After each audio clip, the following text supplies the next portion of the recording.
Look at the mesmerizing nature.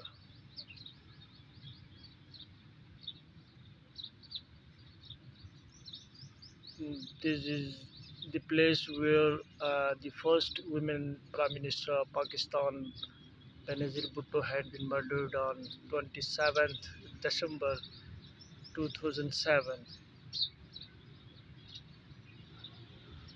She was giving her speech before murder on the stage.